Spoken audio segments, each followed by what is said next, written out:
Weep Ninny Bong. How about Ba weep. you? Oh yeah, ba weep grana weep ninny bung. Very good, yeah. Hello, Transformer fans, homesick Cybertronians, Decepticon comrades, and admirers of bots with kibble. My name is Matthew, Medium Convoy. And my name is Destron Peter. Welcome to the first episode of TF DataTrax, a show dedicated to all things Transformers. This is our little corner of the internet where we like to take some time and chat about the latest goings on with our favorite robots in disguise.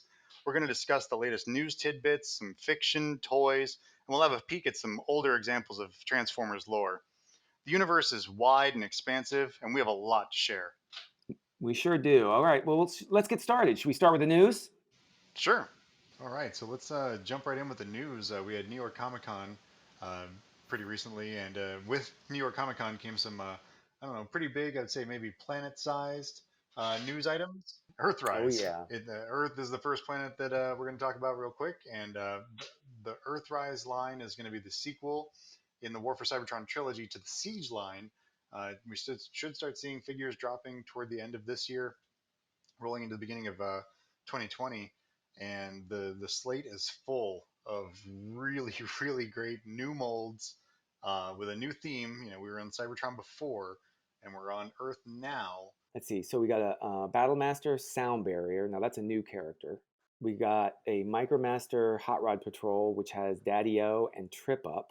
Another Micromaster Patrol, Military Patrol, Bomb Shock and Decepticon Growl. And let's see, we got deluxe sized Hoist, Wheeljack, Cliff Jumper, and my favorite of the group, Ironworks, which is like, I mean, could you believe that we actually got this figure, this Getting an character?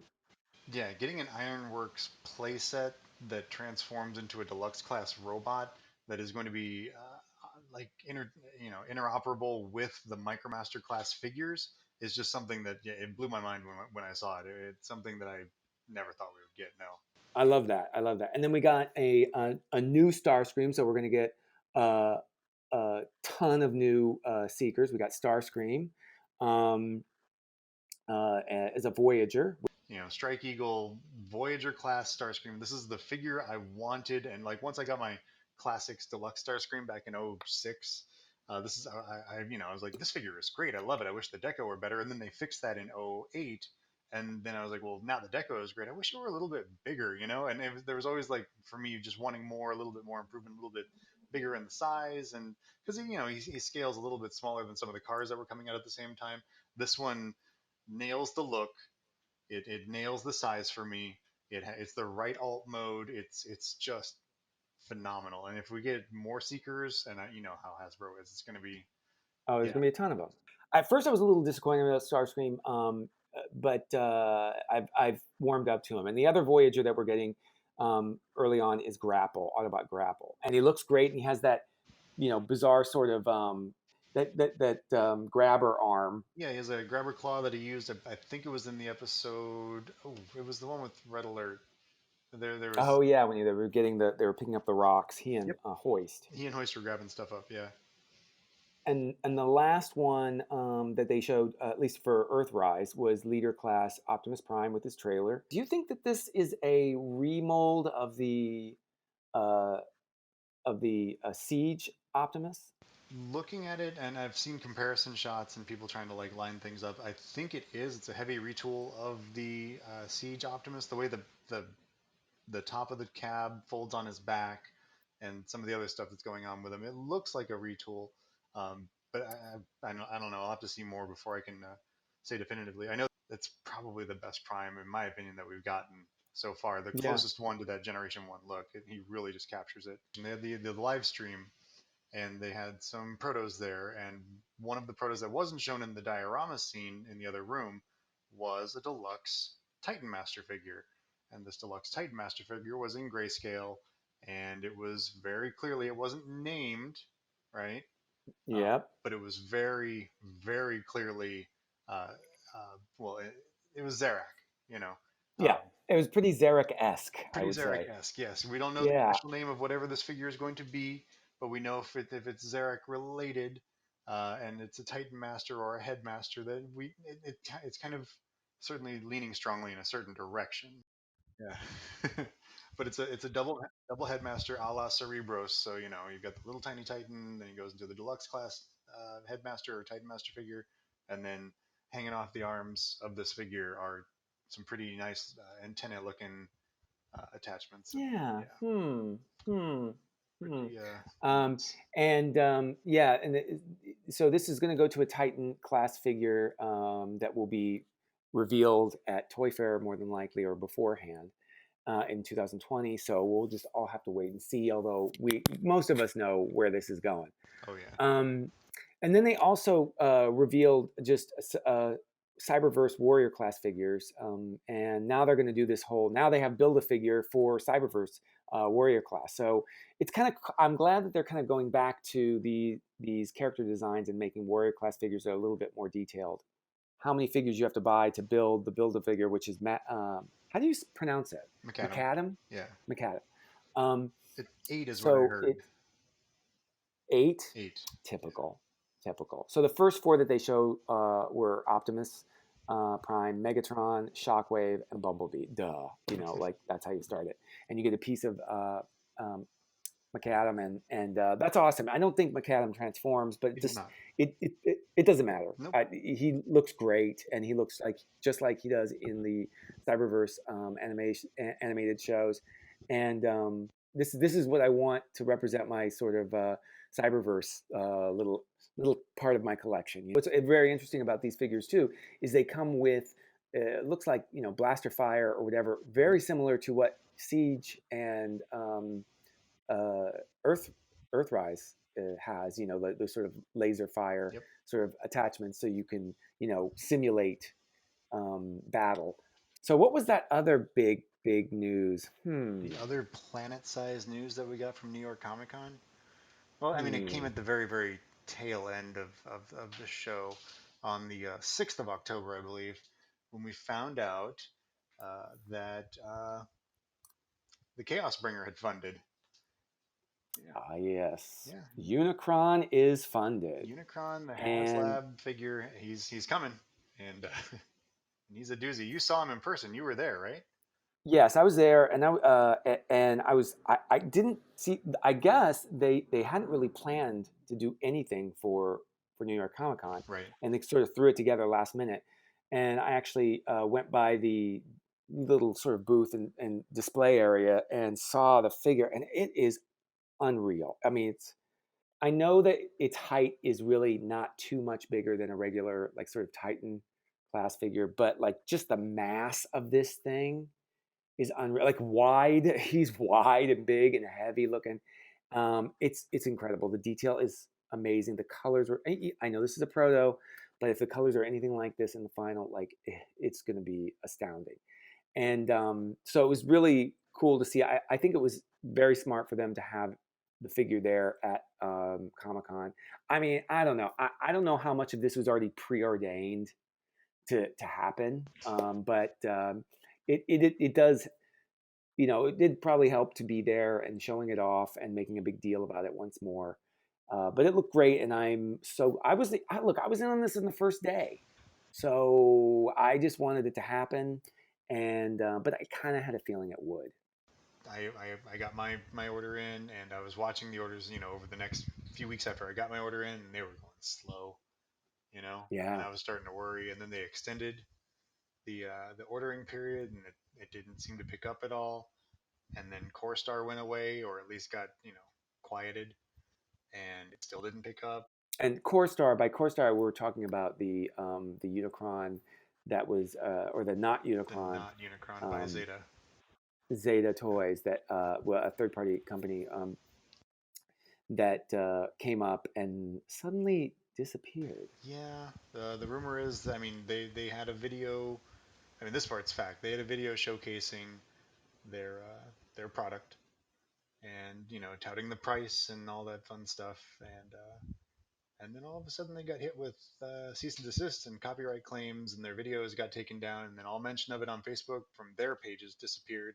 You can find tangential mentions of it, but It doesn't matter because this Unicron is yep, happening. So by what is it, 2021? Like 2021. Yep. spring 2021 or whatever, beginning of 2000. We're all going to get this figure, and it was on the I think it was after October 8th, 2019. Everybody's all the payments are going to go through. So check your credit cards. I saw that payment go through. It hurt. Okay, so we've got a few Walmart listings that showed up in the Walmart computers. Some potential Studio Series figures based on the names, and the codes that have gone in with previous Studio Series entries. We've got a deluxe class Roadbuster, a deluxe class Shatter in her jet mode. Um, Cool. yeah, but she needed some more toys. Absolutely. I'd love to see a triple changer, but can't have everything. That's okay. No, no, Uh, no. It could that's happen. true. Deluxe class Bumblebee, but he's a Jeep, and then a leader class Overload. And Overload is like a flatbed truck. He's one of the Constructicons, so he's going to be part of Devastator in the new Studio Series. The big giant Devastator they've been doing. And if you look up the renders of his appearance as he was in uh, Revenge of the Fallen, he is a really spindly, spidery giant dude. So he's going to be a lot of fun to play with. Probably pretty complicated, and I'm looking forward to him. And what's the last bit of news we got Okay, here? the last bit of news is actually like a press release coming out of Universal Studios Beijing, and I'm just gonna just read the copy as it is. Titled as Transformers Metro Race, the attraction is the first theme park land in the world which is dedicated to the Transformers IP. An expanded story was created for the character Metro Race, who is a Titan, which is a robot that's, of course, the size of a city. Alongside top scientists from China, Metrobase chose this energon-rich location to serve as the nest base in Beijing, a top secret high-tech area where an alliance between Autobots and humans was developed to protect the Earth. The land is packed with Cybertronian architecture and advanced technology to create an immersive experience for, quote, guest agents, so guest nest agents. From the looks of the concept art, Yes, it also includes a Transformers themed clone of the Incredible Hulk coaster from Universal Studios. which is Yeah, pretty cool. Universal Studios Islands of Adventure here in Orlando. I say here in Orlando. I'm in Florida, so I just want some Energon snacks when I go yeah, there. things like that. There's going to Wouldn't be that be so much cool? weird merch and like walk around characters and like it's a Cybertronian architecture. You're going to see all sorts of stuff that'll like bring you right into the franchise in a way that we haven't seen before, and that's really cool. Yeah, I mean, of course, there's the part of me that wishes that it could be, more generation style and less movie, but it could still be pretty incredible. And so we'll see what happens. China, they're much more, they're huge Transformer Hmm. fans there, and so the franchise is huge there, and this could be really amazing. I'm curious to see how they build the Cybertronian architecture. All right, cool. So that's the news. That's the news.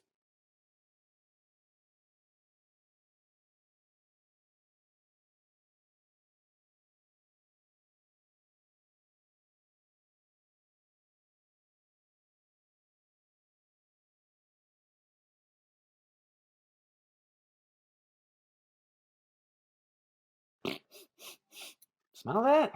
Is something spoiling here? Whew. I think it might be whatever happens in the latest Transformer comics, cartoons, and movies. So everyone out there who doesn't want to know, beware. Spoiler alert. There's a big spoiler alert. Anything Transformer related is fair game. So enough said. Should we get started? Absolutely. We're going to begin with issue number 12 of A Bold New Era Transformers. This is the new comic series that started up earlier this year in March, I believe, published by IDW. Came out on the 18th of September 2019. It's written by Brian Ruckley. The art is by Sarah Pietradorisce.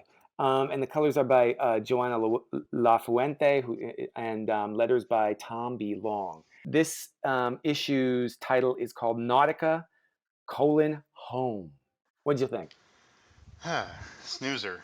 Um, Yeah, it was a flashback issue taking place before issue 10 of this new bold new direction ongoing series, predating the call to bring what first Senator Sentinel Prime back to Cybertron to help investigate or get to the bottom of the murders that have been going on in the previous 10 or so issues. it is just torturous to get through this. I don't know what, like it's the writing style is superbly unfun. Like I was trying to read through some of the and I've been waiting for this something to happen, Hmm. like you're waiting, and it's not like there isn't action in this story, but I mean, here they are. They have this great character that James Roberts wrote in More Than Meets the Eye and in Lost Light, named Nautica. I always thought she was such a great character. She was She was a quantum mechanic, and she loved to read. She was a bibliophile, and she was quirky. she didn't care about what she was, and this is just boring and tedious. Like the way here, it's like you're taking all the fun that some a character like that could have. All there is no sense of humor in anything. It's just so hard to get through. It's like a textbook, and it feels like this. The critique that you have for the fun being sucked out of it, and just the wooden dialogue, and that's a criticism that I would apply to the entire series as a whole so far. Then a lot of the fun and just it's gone. It's been completely sucked out. This characterization of Nautica, from what we've seen of her, we've only seen one issue so far, seems to be like a strange amalgamation of Nautica and what Windblade was originally in the older IDW continuity, where she was, Which wasn't much of which wasn't anything. much of anything personality wise, but her function was to do the city speaker thing and interact with wooden metroplex, like translating. His bizarre dialogue, yeah. And it feels like it feels like another issue that we've read already, where someone is doing something that's weird. Let's go discover it. Wasn't it like, didn't they do this a few issues back where they found the Rise base underneath that? The war memorial. Yeah, almost the exact same pacing and the exact same ending where they discover something, but they don't know what it really is. And Something blows up. There might be implications for something in the future, but it's not interesting or fun. It doesn't feel like it's going to go anywhere interesting or fun, and there's no tension in it. I mean, this is a flashback, so okay, so we're going to yeah, have some sort of interaction later with these alien races that are living on Cybertron. Well, okay, great. We've been having that yeah, already with the Void that was involved with Rubble's death and who was summarily killed by Quake. But what's come of that? Nothing so far, and it's nothing. And they don't even have personalities. So like yeah. the alien kid, like we don't even get to really know them. So why would we care? And quite frankly, like there's nothing about the way they're writing any of these characters that I care about. I think the only ones that I've cared about because they sort of had a personality. Freud was in one of the stories, one of the issues earlier on, but even he was hard to read. I mean, it is so wooden. The pace of everything is so glacial. Hmm. Yeah, I think we are so spoiled with writers like James Roberts and John Barber, and like they were so fun and they injected so much personality, even if it always wasn't what we thought the characters were like. Or James Roberts, he made Megatron amazing. He made Megatron my favorite character in the old IDW verse. And I know not everybody feels that way about it. Everyone feels different things. So I have some friends that don't dig those comics because they thought they were too jokey or they thought whatever. But yeah, but they were fun. This reminds me, the writing reminds me of, remember in the original ongoing back in 2009 or so, following All Hail Ugh. Megatron, and it was Mike Mm-hmm. Costa who took over. Oh, don't even get me started And about he that one. wrote them the same way. Everyone had the exact same personality. Someone might be a little bit more quippy than somebody else, but that was about as far as personality, with my big air quotes, would go. And it didn't really seem to go anywhere until Roberts jumped in with Chaos Theory around issue 22 or 23, or maybe it was 22 and 23, and really injected a whole lot of just like seeds of stuff that was interesting and compelling, and I wanted to know more about that. Um, as far as this series goes, the writing, you're right, it's we're stuck, and that's unfortunate. But like, look, we live in a highly politicized world right now.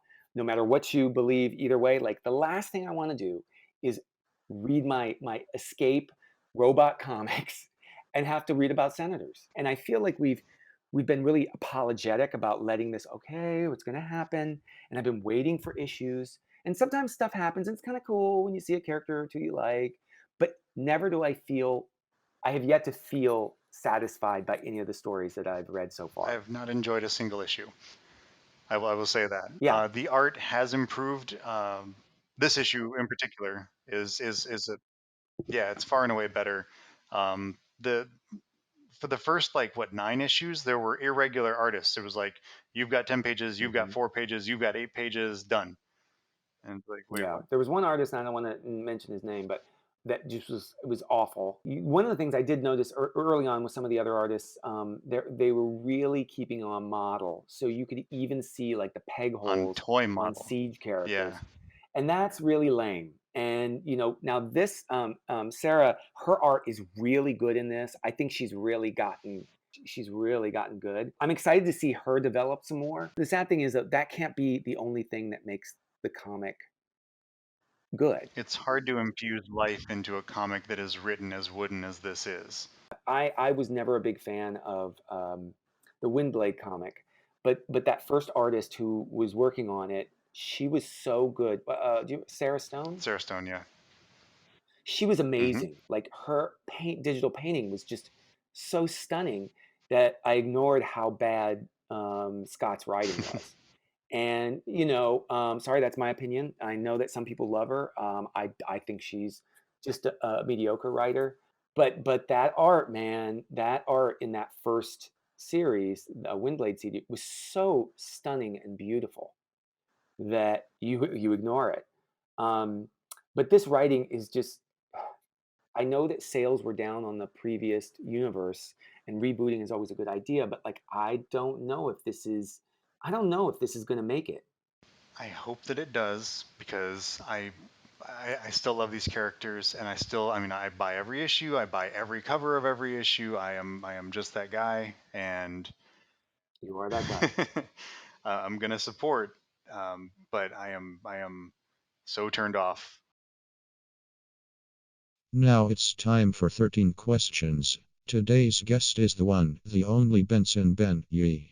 Ben Yee is an American comic book writer, Transformers fandom consultant, and living Transformers encyclopedia. Ben began his Transformers involvement as one of the many fans posting to alt.toys.transformers. When the Beast Wars story editors decided to do a plot drawing heavily on the Generation 1 cartoon, they turned to the fandom, recruiting Ben as a Transformers consultant. Ben has maintained one of the longest standing Transformers fan sites online, which features his signature in depth toy reviews and photo galleries. Ben would later go on to more heavy and direct involvement with official story production as a writer for the Transformers fan club and IDW Comics. Ben is also just an overall super cool guy. Question number 1. How long have you been a Transformers fan and collector? 35 years since 1984. I'm an original. Question number 2. What was your first Transformers toy? Kind of a cheat answer to that one. An uncle of mine up in Canada purchased several Transformers for me at the same time. So my first Transformers included an assortment that had Rumble, Ravage, Ironhide, and Sunstreaker in it. He was very generous. He saw I fell in love with them, and this was before I had seen the cartoon or the comic book. So I just lucked out. Question number 3. Why do you think you collect? Transformers appeal to me because of a combination of the aesthetics, the engineering, the characters, the stories, and after 35 years, in all honesty, a good sprinkling of nostalgia and wish fulfillment, thanks to all the characters that Hasbro and Takara are putting out now that I never thought I would own. Question number 4. What was the impetus for starting your Transformers fan site BWTF.com? It was a combination of love for the brand, love Transformers, love Generation 1, love Generation 2, wanted to see the line continue. And there was sort of a dark period where we didn't have much Transformers in the US. So when Beast Wars came, it seemed like an opportunity for the brand to be reborn. And I wanted to make sure I supported that, and I wanted to make sure fans knew about it. After a while, when fans did become aware, there were many fans who I felt were very unfairly critical of it without giving it a chance first. So I really wanted to be an advocate for the line to succeed. Question number 5. Were there contributions on the Beast Wars show that you made that didn't make the cut? Oh, tons. Bob Ford, Larry DiTilio, some of the other writers, and we went back and forth for a good solid 2 years, and there were a lot of ideas batted around. Not really story ideas. Generally, Larry or Bob would come to me and say, "Ben, we need this. Can you give us some suggestions that are G1 or G2 based?" So one distinctive one I can remember is there is an episode. Fans will remember it, where Waspinator goes a little cuckoo and he called himself Wonko the Sane, which was a call out to me. I was originally asked for Transformers with distinctive speech patterns without the context of what the scene actually was. So I gave them several, including Warpath. They didn't say whether it was an Autobot or Decepticon, with his blam and pows and so on. And Shrapnel was one of the ones I gave them, and that's the one they ultimately decided to use. So there's an example of how I threw a whole bunch of ideas at them, and then they just wound up choosing from a pile. Question number 6. Who would win in a fight, Flame War or Night Racer? I can't decide between the two, so I guess it depends on which versions you're talking about, because there are multiple versions across the multiverse now. My personal preference is I think the two would be great friends, drink some spiked energon, and have a killer ladies' night. Autobots, watch out. Question number 7. During your time creating Transformers fan club fiction, what stories did you want to explore further that were not touched upon? The biggest one would be the Shattered Glass story. Those in the know, I wrote the first Shattered Glass story along with the folks at Fun Publications, including Pete Sinclair.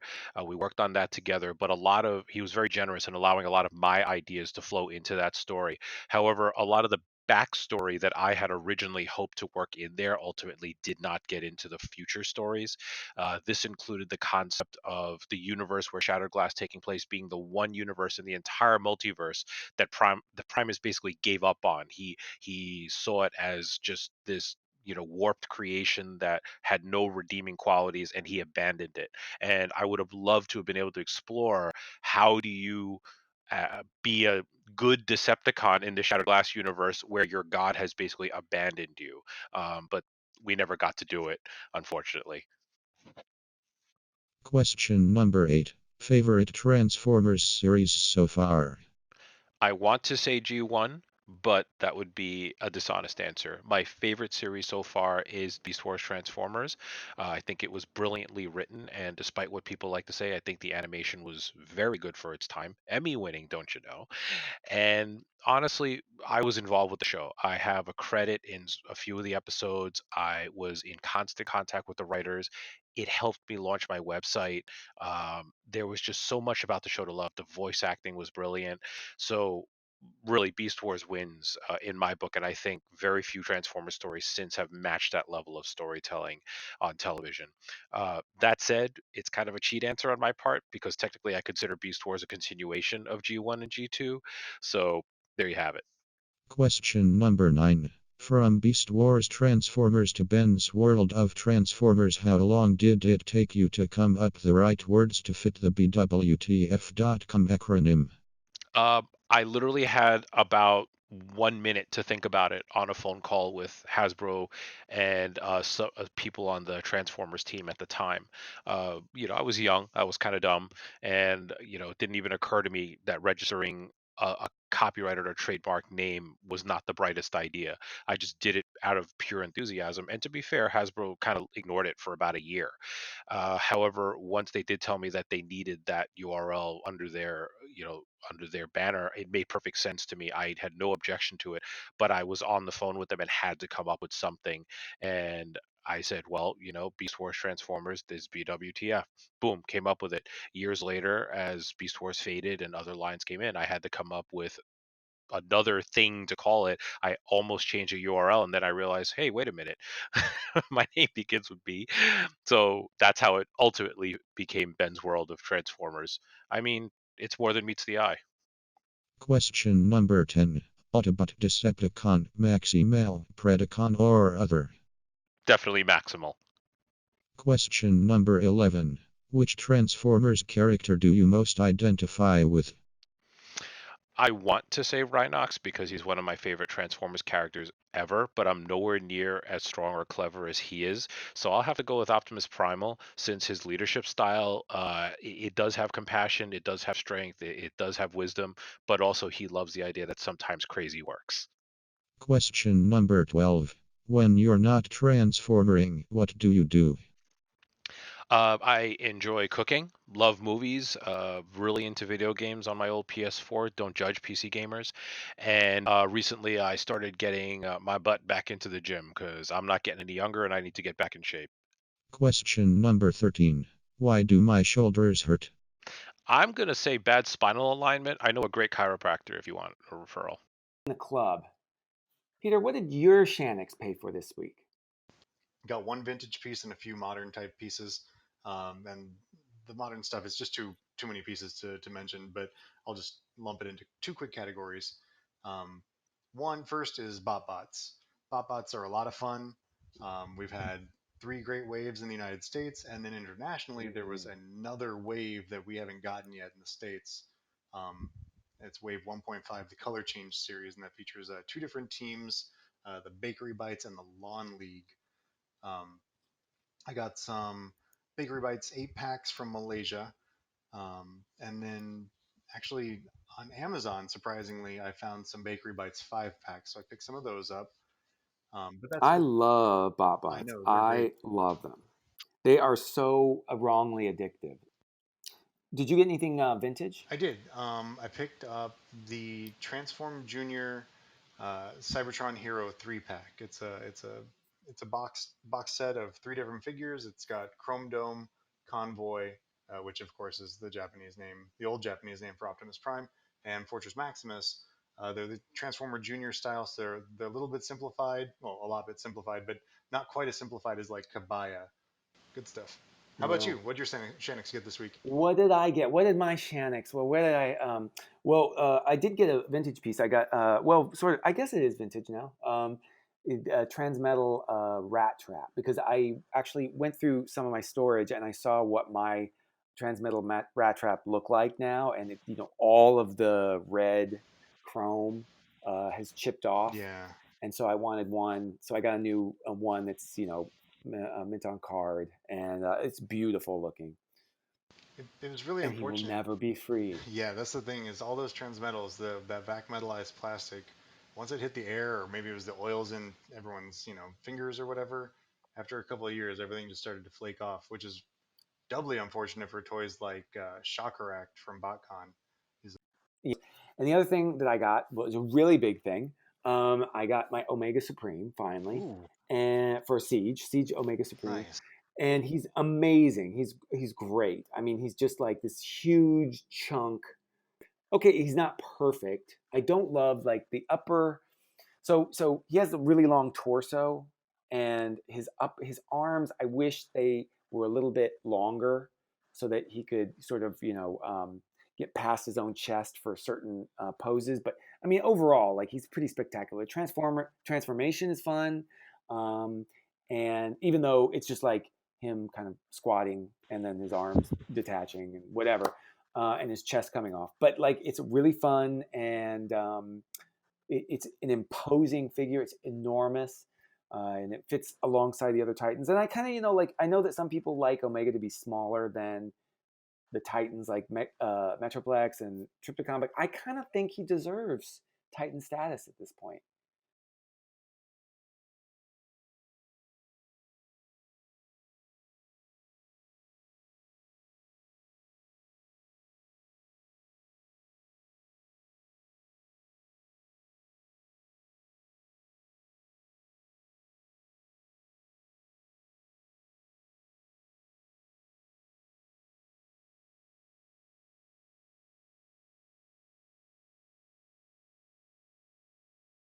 Hashtag and those third-party companies, sometimes they fail to deliver on those certain bots that you're looking for in the collection, you know? Luckily for us, there are some really talented creators out there in the internet who take it upon themselves to custom build those bot fantasies and bring them into full three-dimensional reality. This is the Custom Corner, where we showcase those creators and their magnificent Transformers creations. The one that I've chosen is I'm not really sure how to pronounce his name, but it's Yaujta from, and this was something that I found on Dame Chalk on Facebook, and I guess it's also been taken from TFW2005.com. It is the all it is the interior of the new Siege Omega Supreme. He's also, or he or she has also painted some of the outside of the character as well. But this is the thing that I thought was the coolest. He actually decoed inside the rocket. You know, the little area. There's a little readouts, and it's orange. And I just love those kind of details. I wish that Hasbro had done this themselves. This kind of stuff, like, it makes me want to do it too. The Autobots always have like their readouts, and all their technology is always like orange, and it seems it should have been there for this. So did a beautiful job. A small customizer detail, but it's great. It makes that overall figure really cool. It does. It really makes the inside, that all the molding and detail stuff that's inside the rocket for Omega Supreme here. It's that nice arc orange, and it really makes the mold pop. I wish I was that good with painting small things. Otherwise, I because of the work that I do, like, the last thing in the world I want to do in my free time is anything art related. So, by the end of the day, like, I don't even want to look at paint. I don't want to look at anything else. So I admire anyone who can do this. So what do you got? My custom corner focus piece this week is. I also found it on Dame Chalk, but this is kind of old. It's about a year and a half old. I'm a big fan of Master Force, and I love all the Master Force characters, and I can't wait to see if we get more Master Force toy representation. I've got the third party Six Knight, and I've got all the upgrades for God Jinrai and Metal Hawk and all those guys from the more recent lines. But one character who we keep missing in terms of we got it released on Thrilling 30 for him. It's Double Dealer, or Double Clouder, as he was known in Master Force. And someone took the Onslaught or Hotspot mold from Combiner Wars and tweaked it out and made triple changing Double Dealer with both Power Masters or God Masters, and in the Generation One toy line they were named Knock and Scar, for the Autobot and Decepticon Power Masters respectively. And so he's got the robot mode. The figures fit into the cockpits. It's just really nicely done, and I would love to see something like this actually made for an upcoming line. But until then, we'll just have to settle for the custom. I know it's stunning, and I love that it's the Master Force colors. I'm just always amazed when someone can actually add an extra mode into something that doesn't have it. So seeing the bird there, it's just when I saw this originally, I thought it was an actual Takara announcement that there was going to be some new, combiner remold, and I was so excited.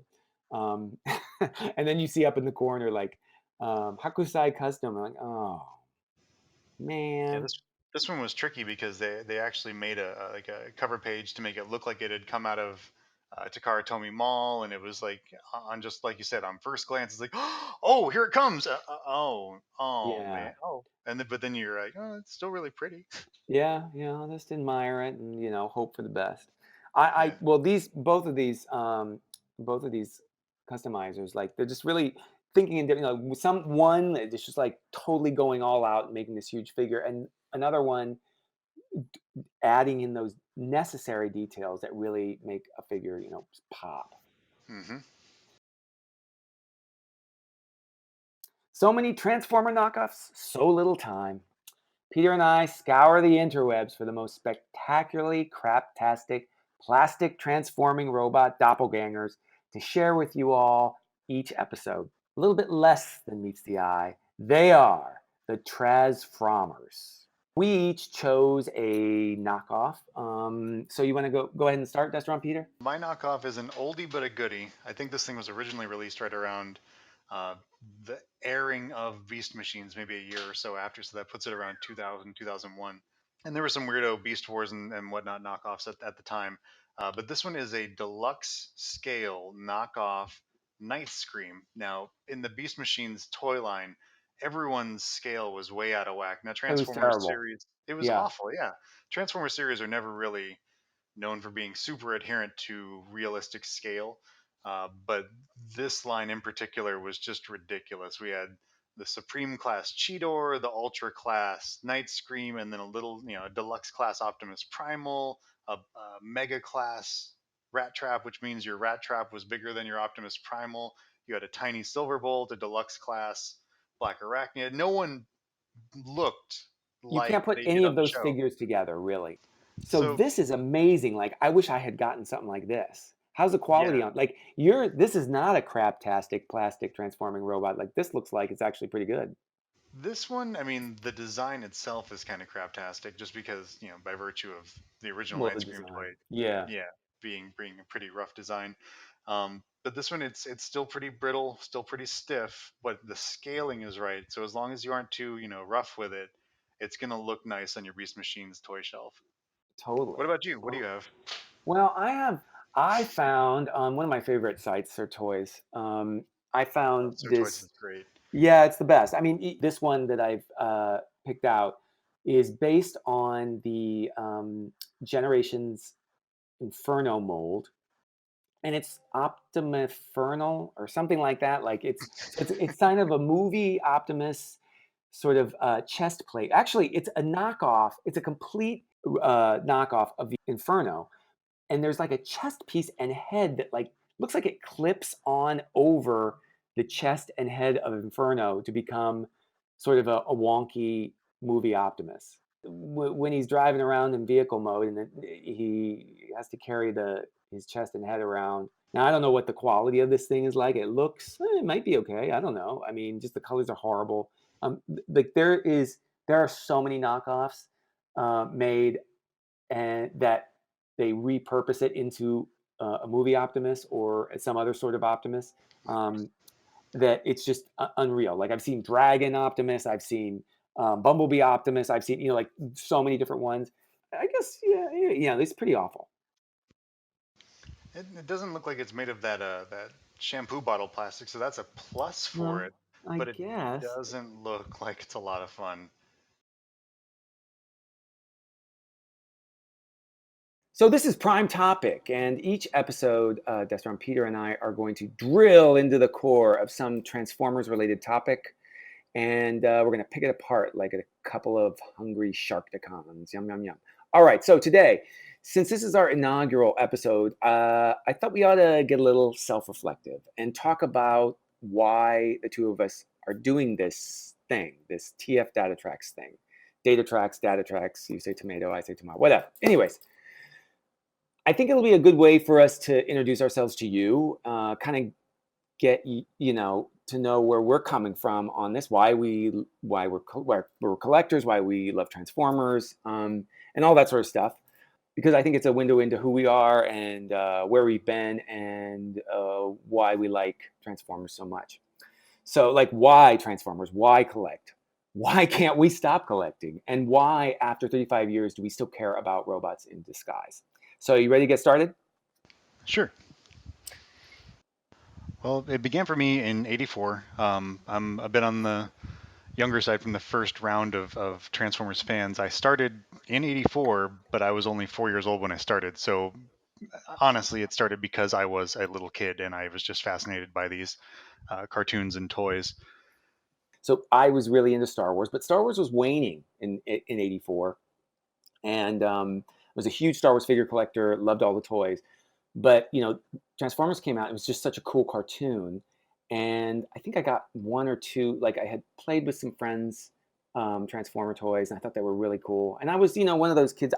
I'll admit it. Like I wanted to be a kid as long as I could. Hmm. Most of the other kids around were really letting go of toys. And in fact, my parents and especially my dad would always say like, "This is the last year with the toys. This is the last year." Oh yeah, sure, Dad. Yeah, sure.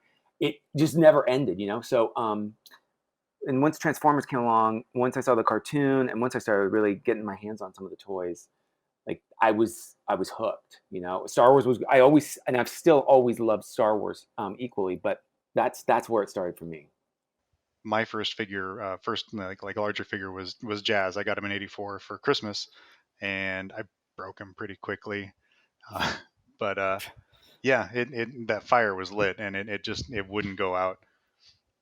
I always was really intrigued with Japanese robots, and so they were so exotic. I mean, at that time, and I remember seeing them. GoBots, I never.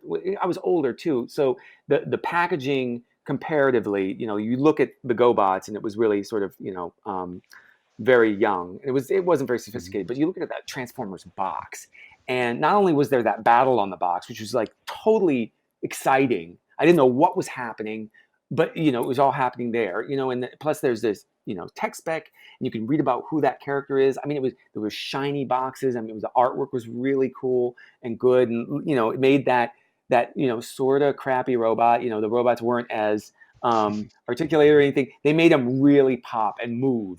So there was in that moment of looking at that box and Mhm. there was a whole story there. First one I really got. See, I didn't really actually buy any Transformers, even though I was into the show and everything. I didn't actually get any until '85, and I got Jetfire. So that was a Cool. real good one to start with. Yeah. So I'm a military brat. My dad was in the army, and right after, like in '85, we moved to Alaska. So the the local channels that we had up there in Fairbanks, they didn't air everything all the time. We didn't have like I didn't find Transformers locally, so we had to watch it on WGN. We had this tape that my parents set up. It was set up on a timer and everything, and it would record Transformers and GI Joe and sometimes Mask or whatever. And I would just watch those same episodes over and over and over again. So it's not so much a fondest memory as just like a fondest period where I was just drilling in on these episodes and absorbing every detail, every little animation glitch, trying to like emulate the character voices, trying to learn as much as I could while familiarizing myself with this new universe. It was really great. As far as my fondest Transformer memory, I don't even. Yeah, like I think. Well, it wasn't a childhood one. It was I was almost. I was a teenager when I started to be able to drive. And I can't remember. Let's see. I lived in South Carolina at the time, so you could drive at 15. You could get your driver's whatever permit, Yep. and you could get. So that was really exciting for me because then I could drive to a toy store, and I Oh. think it was like I remember driving to go get Fortress Maximus. And I think it was the year after Fortress Maximus came out. And so it wasn't, what is that, 87? So it was probably 88. And I remember driving to the toy store, putting it in the trunk. And I was not allowed to buy toys at that point, but I had a job. I had some money. So I remember going to the toy store, buying Fortress Maximus, and just think like, oh, that was $100. Oh my God, it's so expensive. I can't believe I did that. I can't believe I did it. And I hid it. And I think I kept it in the trunk until like later in the day when no one was around. And I brought it up to my room and opened it. It was the most amazing thing. And like my mom just knew I had stuff, so she didn't care. She honestly didn't care. It was my dad that was always that. But she goes, I don't remember that giant one. I was like, oh no, I've had that for a long time. It's been there for a long time. Whatever. So in the '90s, things were changing, right? Things were changing. The Generation 1 stuff, it was still kind of lingering on shelves. We were in Arkansas by that point, and I remember there was a Kmart that had just like the Kmart in Fort Smith, Arkansas, and the Toys R Us in Little Rock, Arkansas, both had Gen 1 stuff well into 1992. Oh Um, wow. yeah, so I was able to pick up the Throttle Bots and like all the Action Masters and well, pretty much all the Action Masters. I didn't see Gut Cruncher in stores, but I saw everything else, picked it all up. Um, and I was able to pick up some older pieces. Like I said, the Throttle Bots. I got the combining cassettes, Grand Slam Rain Dance, Squawk Talk Beast Box. I got the Pretender Monsters. So I got all this later Generation One stuff that was just kind of lingering. But I remember seeing things on shelves, like there was a Roadbuster that seemed to sit there forever at the Toys R Us in Little Rock. Just sat there. In 1990, I was in my first year of college, and I would sneak out occasionally. And that was a time when I just didn't have any money. So occasionally I would have a little teeny bit. I remember getting like that Optimus Prime Action Master set. Where I lived, Transformers did not linger that long. And there was no internet at that point, so you didn't know that they were going to come back. They were just gone. And then, I was surprised by G2. And I think I got a few things. I just thought that was so cool. It's like, oh, I never got the Dinobots. I got to get these Dinobots. I remember Generation 2, I saw the commercial. It was on a Saturday morning. And my dad was reading the newspaper, and that crazy, computer animation, coming soon from Marvel Comics. It was amazing. And I remember like turning around and looking at him like, look, Transformers are back. And it said, this was months before the comic even started. It said coming soon from Marvel Comics. And we went that weekend to the comic book store, and they said, no, we don't even have a listing or whatever for this. And how old were you at this time? At that point, I was 12. So yeah, Gen 2 started up, and I absorbed all of it. Like I was getting the Constructicons. I didn't care that they were yellow. Now I remember, like, why are they yellow? Whatever. And then Yeah. got Jazz and the Seekers that were available. I got one of the Dinobots. I got Slag, the green Slag. Okay. So when you were in high school, Mm-hmm.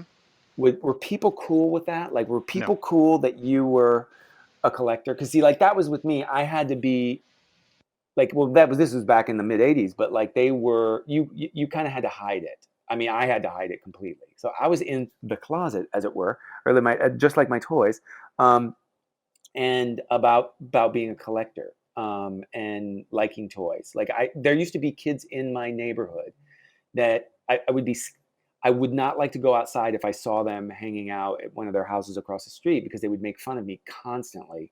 Hey, you playing with Transformers? And the worst part about it was they were my friends and liked the Transformers like a year before. But after that, they like got cool. And so all they did was like rip on me for years because of that. So I would be like nervous about going outside. So were you ever treated that way, or I was. about It your was it collecting? was not okay to be into. Uh, See, it's mid '90s at this point, so comics were still Hmm. like pretty big, and then people were still into X-Men and whatever. But Transformers, oh no, that's not cool. Um, But so collecting, in it's in really in my interesting, sphere, isn't it now? yeah. Like, like all this stuff is much more mainstream. The collecting thing is so much more acceptable now. Right as I was getting on the internet, and it was I'm on ATT, and I'm on different AOL chat rooms or whatever. You were really into that at a young, like Yeah. you were way ahead of the curve, because I didn't even know some of that stuff existed. I remember going online and seeing some of the Beast Wars Neo stuff. I got online in '96, and through my getting on ATT and ATT M, All Toys Transformers Marketplace, I started doing my first trades for, because I had already uh, gone the used toy store route, and made friends locally who I was building relationships with for trading and keeping an eye out for different things. And then I was building relationships online to try and do trading and whatnot. And I so it was in '96 when I discovered um, Master Force and Victory and Zone and Battle Stars and all that stuff. And I remember I was in journalism in high school, and I put a picture of Victory Saber in there and did a little like blurb about Transformers in Japan. It was supposed to be an article about what cartoons and whatnot do you remember from the '80s, and then I got all I did a poll and had people writing in, oh, I like this and that. Nah, I scrubbed all that and just made it about Transformers. And I put this big old picture of Victory Saber, and so Don't you remember this one? And everyone's like, everyone's who? like, What "What is the that? hell is What? that?" Yeah, through talking to people online and whatnot, I made arrangements to go to my first convention, and that was in '97. It was TransCon 2 in Chicago. Um, Did you really talk to anybody when you went? no, I was terrified. I went with my Oh, I was cousin the and my same. sister. Yeah, and I didn't talk to anybody. I'm a kid. There's all these guys. Everyone's older than me. Everyone, I assume everyone knows way more than I do. Um, and Little did they know. Little did they know. I saw all the treasures there. I saw, Black Zarak and Grand Maximus and Star Convoy. I saw the fusion cannon, the Wonderfest fusion cannon that went with Action Master Megatron. Yeah, that's one of my few things that I never got back around to, because those things are gone. Yeah. Well, you never know. Yeah, but I It mean, could come we'll up. see what It could opens come up. up. But yeah, I Well, see, saw all sorts of stuff, and I knew this is what I'm gonna do.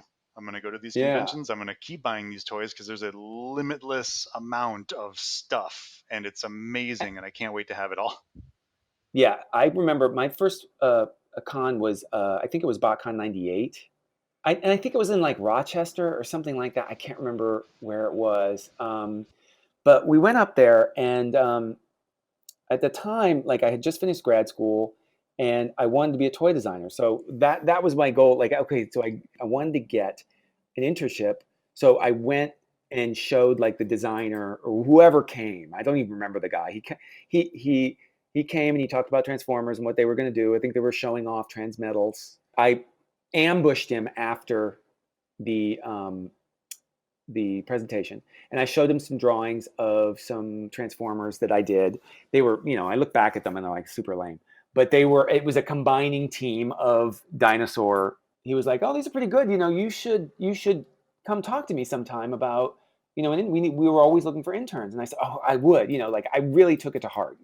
So I, called him back and kept doing, correspondence with him, and set up a time to go and visit Kenner in Cincinnati. And like a few months later, I went to Cincinnati, and it was all set up. There were all these people. I go there, and the guy like totally forgot about it. He they tried to say, oh, he's not around, and I was like, I came. This is all set up. Like I went there, and he goes, oh yeah, I remember you. Your stuff's good. If you want to do an internship, that's cool. But we need someone now. Like we need someone right now. I'm like, well, I gotta finish graduating. Like I'll be done in whatever 4 months, but I can't do it now. I was like, well, we need someone now. I left and I was kind of disappointed. Meanwhile, Kenner closes like what? Didn't they close like the next year? Yep. That they closed that and they went to everything went to Hasbro. And thank God I didn't stop schooling and go to try to get that internship. I wanted Transformers to be, or designing Transformers to be my job. Like that was something that was really important. I didn't want to do Star Wars because I loved Star Wars so much, but I didn't want to be a part of that. Like I really wanted to be a Transformer thing because like I think that, and what I do now, I make children's books, pop-up books and things like that. And I'm always figuring out how things piece together. And I think that is something I've always been interested in, like how That's the something puzzle. works and how, yeah, Yeah. that was my goal initially, was to work in toys, and it didn't happen. What are you going to do? But that was my first experience going to BotCon. I didn't meet anybody. I remember looking at stuff and it was awesome, but I had no money to really buy anything. That was all my money went into just getting there and to making a pitch to be an intern. I didn't go to another convention until like 2007. As far as connections to the fandom go, I stayed active on ATT until I don't know, probably 2003 or so. And by then, it felt like everyone was in different tribes, and it was Mm-hmm. really weird, and it wasn't ATT. I went to BotCon 2000, 2001, and 2002. And with all of those, in 98, I went with a friend, a local friend. And then 2000, 2001, and 2002, I went with my sister, and we were like a team. So we didn't talk to anybody. We just kept to ourselves. And I would talk to dealers obviously because I'm buying stuff, but I wasn't making any effort to branch out and actually like make those connections. And I think my fandom uh, interactivity certainly suffered for it, because everyone was joining all these different message boards and going to these different websites and like forming these teams and these cliques, and I Yeah. wasn't in any of them. Well, it's the same for me. Like I would just like buy stuff. Like Yeah. I wouldn't go to cons. I would buy the con sets or get them on eBay or whatever. And like I was collecting, it was just really all my own. And it's kind of lonely, but like I loved it so Mm-hmm. much Yeah, there's But it's you as a teenager again. It was kind of like me when I was a teenager yeah, again. It's like I'm on this thing. Not everyone knows about it. I don't try and hide it or anything at this, but this is my jam, and I'm running with it full steam. and I think that that's what's so cool about it is that like even though there are all these different groups, everyone's all these different tribes or whatever. Like there is one thing that unites us, and it's just like these toys and these stories and these characters, and I think it all brings all of us back to that happiness that we got when we were young, or something where that those things really meant they mean something to Yeah, us. where they So made that impact. Yeah, I think there was one friend of ours that was saying that like he and his dad, or his mom and his dad had divorced. The Transformers that they got together, like he would go and get them with them, and when he was with his dad, and it was just like a really special time. So hearing about that, and that's why it's stayed with him for so long. it took my divorce. I got married and had a pretty gnarly divorce, and it took my divorce for me to say, you know what, I, I'm tired of hiding from the other people that like this thing that I like. And so I started becoming active on the boards. Um, Started just kind of putting my nose out there to see how it was going.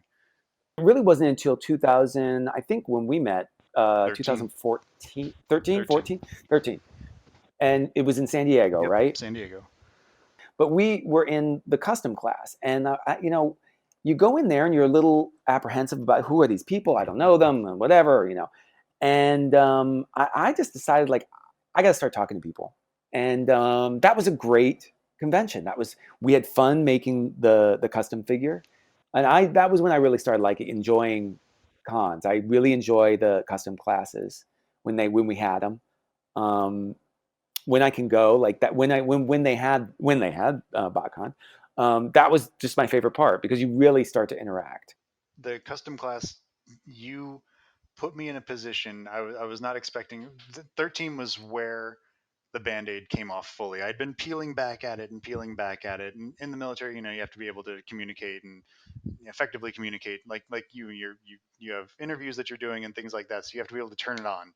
So in the military, even though I'm kind of an introvert, um, you have to be able to turn it on and perform when it's time. So um, you sat down and immediately we started talking and we hit it off. And we were both, I think we were both testing each other's knowledge a little bit, Yeah, just kind of seeing like who are you and how do you know, how much do you know, what do you know, and yeah, we just kept escalating and escalating until it was just open and fun, and it was a great time. And then you introduced me to Will, yep. and Will, I sat next to Will at the golden ticket dinner that night or the following night.